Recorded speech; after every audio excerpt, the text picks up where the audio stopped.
In today's session, we will be completing our discussion on the discrete-time Fourier transform.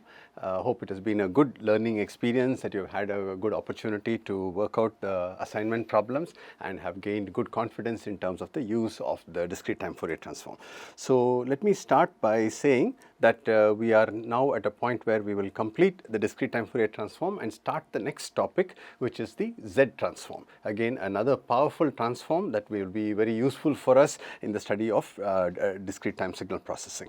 So here are some of the key results that we have covered in the context of the discussion on discrete time Fourier transform. Let me just quickly summarize them for you. The forward transform and the inverse transform. This is something that you must always keep in mind in terms of the discussions on the discrete time Fourier transform. Then we saw three tables. The first of the tables, we called them as the symmetry properties of the discrete time Fourier transform. As we mentioned, there are three important steps that you must be able to perform in terms of deriving all the symmetry properties. First is the property of conjugation, conjugating the complex transfer function x e of j omega. What does it mean in terms of conjugation on the right hand side? Then replacing omega with minus omega, that is the frequency, replacing the time index n with minus n, those are the three. And once you have these three results, you will be able to derive all of the results that are needed for us. Then comes the Fourier transform theorems, various properties that we have talked about in terms of time shift, frequency shift, differentiation, convolution, and all of these are properties that we can use in the study and in the design of discrete time signal LTI systems. So that is another aspect. Now, in order to prepare ourselves for this concluding session, I would like to suggest to you some simple exercises as a way of revising the concepts that we have studied so far. So here are some key results that I would like you to focus on even as we look at concluding this discussion on the discrete time Fourier transform. So first one is example number 1. I would like you to sketch. This is an important thing that we have learned, how to sketch the DTFT of the following signal, where x of n is equal to sine omega naught n, and we are given that omega naught is equal to 2 pi divided by 5. And this is a simple type of exercise that you should be comfortable in doing. And so let us take, let me give you the hint of the steps and then request you to complete the full sketch. So we will write x of n, which is sine omega naught n, in terms of the expression 1 over 2j e power j omega naught n minus e power minus j omega naught n. Okay, we can always substitute omega naught equal to 2 pi by 5, and where we will need to substitute is just before we get to the sketching part. So let us look at the first term, 1 over 2j e power j omega naught n. If you have a sequence of that type, what will be its discrete time Fourier transform? You keep that 1 over 2j as a scale factor. E power j omega naught n we know is equal to 2 pi times summation of delta functions which occur at omega naught and all multiples of 2 pi. So k equal to minus infinity to infinity, delta of omega minus omega naught, that is the delta function, Dirac delta, occurring at omega naught and at all multiples of 2 pi, which is shifted with respect to omega equal to omega naught. Okay, so that is a term that I would so this would be the complete expression. Of course, you can simplify this 2 and this 2 will cancel. So what you will be getting is pi divided by j summation k equal to minus infinity to infinity, delta of omega minus omega naught plus 2 pi times k. Okay. By the same method, I would like you to derive the expression for 1 over 2j e power minus j omega naught n. Okay, derive that, and once you have that, then we can write down the expression for the following expression. So it will be a combination of these two. So sin omega naught n will have the expression that is given for us by pi divided by j summation k equal to minus infinity to infinity, the Dirac delta at omega minus omega naught shifted by multiples of 2 pi plus minus the Dirac delta which is at omega plus omega naught and shifted by multiples of 2 pi k. Okay, so this is inside the bracket. So you have, okay, now we would like to sketch it. Always start by sketching the function between minus 2 pi to 2 pi. Once you get a good understanding, then you can repeat the function. So let us mark, this is pi, this is 2 pi, minus 2 pi, so pi, 2 pi, minus 2 pi. Okay, we are given that omega naught is equal to 2 pi divided by 5. So that is 0.4 pi. So you may want to even mark off 0.5 pi, okay, because that's so with respect to that, you have a delta function which is at 0.4 pi. 0.5 is midway between 0 and pi. This is 0.4 pi.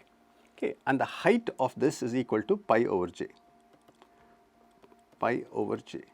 In the same manner, at minus 0.4 pi, we will have a negative delta or a Dirac delta with a scale factor minus pi by j. Okay, minus pi by j. Okay, so that is the occurrence of the two Dirac deltas in the initial period. Now let us take k equal to 1. So basically it will be 2 pi plus omega naught, so 2 pi plus 2 pi by 5, and you will also get the corresponding transfer function where you will basically it will be 2 pi minus pi by 5. Okay, so 2 pi by 5. So again, always make sure that you are able to get the once you get the initial values, then the others are easier to get. So this corresponds to k equal to 1, okay, actually corresponds to k equal to minus 1 because that is what will shift it to the right. This frequency is 2 pi plus 2 pi divided by 5. This frequency where it occurs is 2 pi minus 2 pi divided by 5. In the same way, you can go ahead and draw the sketch with the repetition on the other side where you will get a delta function at minus 2 pi plus 2 pi by 5 and minus 2 pi minus 2 pi by 5. Okay, this corresponds to k equal to 1. Okay, so you can then extend it if you want, but the important things to note is the correct scale factor, the polarity and the periodicity. So anytime you shift by 2 pi, you should see that the spectrum repeats itself. So which we can verify in this particular. So maybe just for completeness, let me mention that this frequency is minus 2 pi plus 2 pi by 5. And this frequency is minus 2 pi minus 2 pi divided by 5. Okay, so this is a way of sketching. So the importance of understanding the spectrum, how to sketch it, the periodic aspects, all of that are important for us to be able to demonstrate. Let me move on to another important aspect where you would have to carefully apply the symmetry properties. So let me call this as example 2.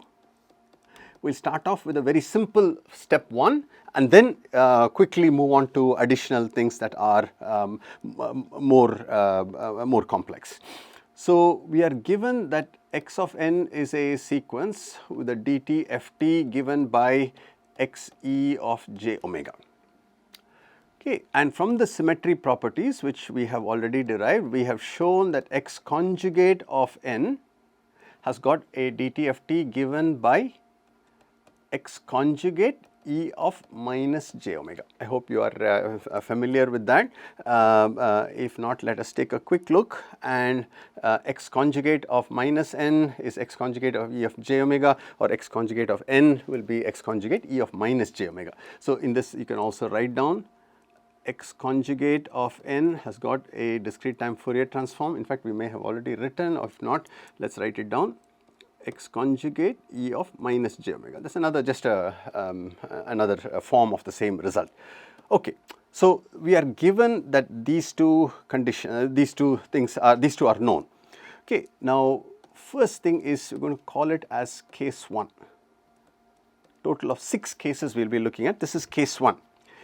If x of n is real, okay, then what can you say about x e of j omega? Okay, so x of n real means x of n is equal to x conjugate of n. That is the property of a real number. You take its conjugate, you will get the same value. And we know that if x of n and x conjugate of minus n are equal, their DTFTs must also be equal. So, the DTFT of x of n is x e of j omega, and of this one is x conjugate e of minus j omega. These two are equal. So, what can you say about the DTFT?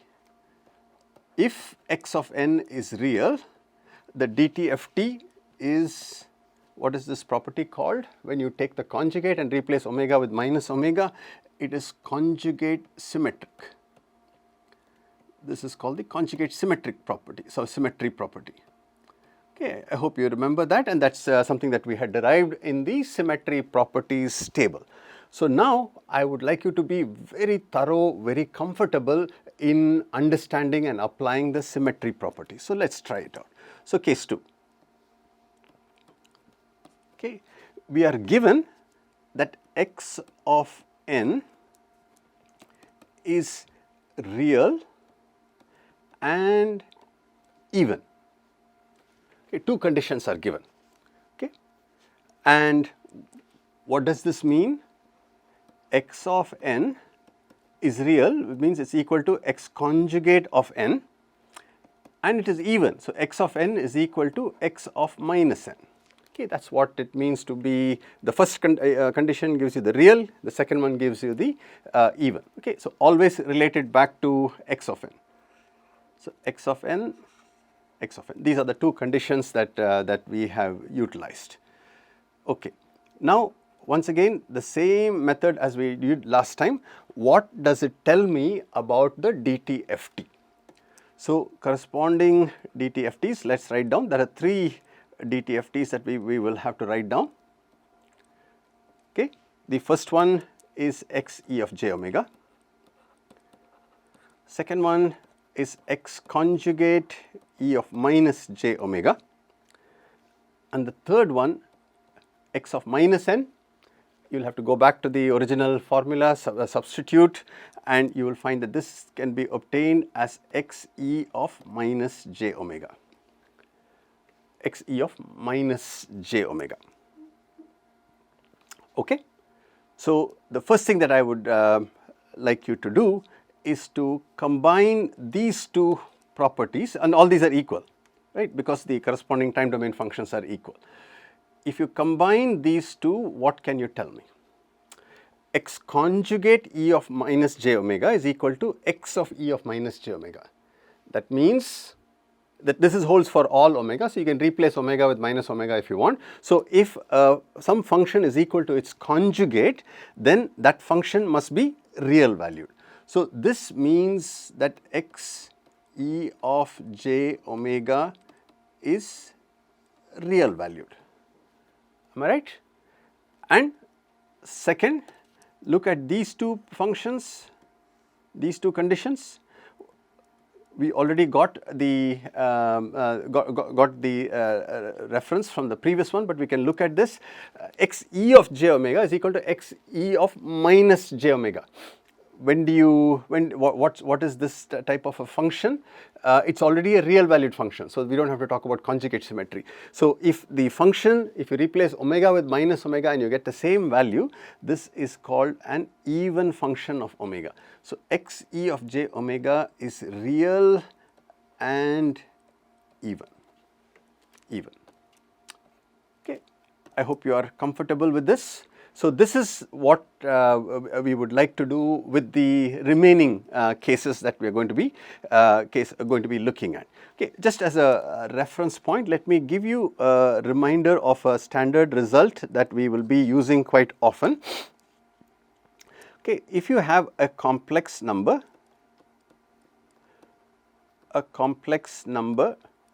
C equal to a plus jb. C is the complex number, a and b are the real and imaginary parts.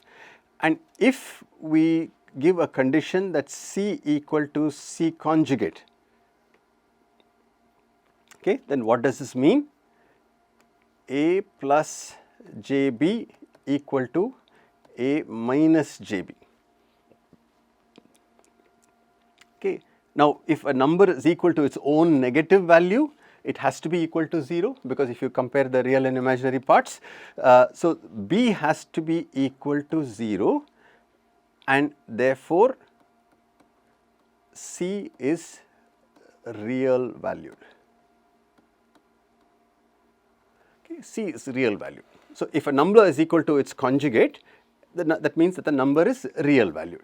Okay, and this is something that I am sure you are quite familiar with, and nothing new in this in terms of a result over here. But let me extend it so that you will then be able to apply it in a similar situation. If we are given that C is equal to minus C conjugate, what does that mean? Okay, apply the same principles. This says that A plus JB is equal to minus A plus JB. Okay. When you conjugate C, it will become minus JB, but with a minus sign, this will become. So now this says when A is equal to minus A, that means A is equal to 0, and therefore C is imaginary. Okay, it does not have a real and imaginary part. The real part is 0, and what you have is the imaginary part. So keep this result in mind. This will be helpful even as we look at the remaining cases. All right. So here is case 3, and I will leave these for you to try out. And if there are any difficulties, please do mention it to Mr. Tony, and he will explain it to you when you have the doubt in the interactive session. Okay. So we are given the condition that x of n is real and odd symmetry. What does that mean? X of n real valued is equal to x conjugate of n, and it is odd. So therefore x of n is equal to minus x of minus n. Okay, that is what is the interpretation of the statement that x of n is real and odd. Okay, these two conditions are satisfied. Now take these conditions in pairs and then verify that this translates into the result that xe of j omega is imaginary and it is an odd function of omega. Okay, and you should be able to derive this result, and if there are any doubts, go back to the first principles and verify that indeed you are getting the conditions that we have obtained. Okay, moving on. Case 4. Case 4. Now we will look at the case where x of n is imaginary. X of n is imaginary. Now how do we write this condition? This condition is written as x of n is equal to minus x conjugate of n. That is the condition that x of n is imaginary, which we just now derived. Okay. Now, this translates into the condition that x e of j omega is imaginary and an even function of omega. Okay, no, I think I made a mistake there. Two things is okay. I think I missed one. Let me just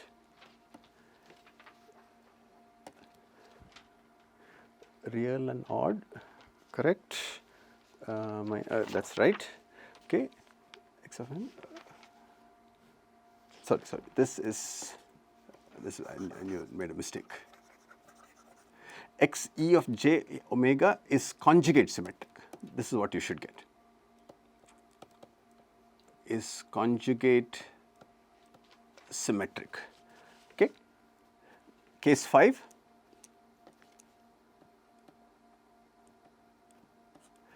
X of n is imaginary and an even function. Okay, what does this mean in terms of the time domain constraint? X of n is equal to minus x conjugate of n, that is because it is imaginary, and it is an even function x of minus n, x of n is equal to x of minus n. This will give you the result in the condition that x e of j omega is imaginary and even. Okay. And the last one, call it case 6. Okay. X of n is imaginary and odd. What does that mean? X of n is equal to minus x conjugate of n, and it is odd. So, it will be minus x of minus n. Okay. And for this one, I would like you to write down what is the property of x e of j omega. For other things, I would like you to verify. These you verify. This you provide the answer with verification. Answer with suitable verification, just as you have done in the previous steps. Okay, I hope you are comfortable with that. So, let me just sort of summarize. What we have done is we have tried to establish all of the symmetry properties. Symmetry properties will be either it being real valued function or a complex valued function. It can be even or odd in terms of symmetry. Now, using these things, we can derive several properties which are relating the time domain function with the corresponding DTFT.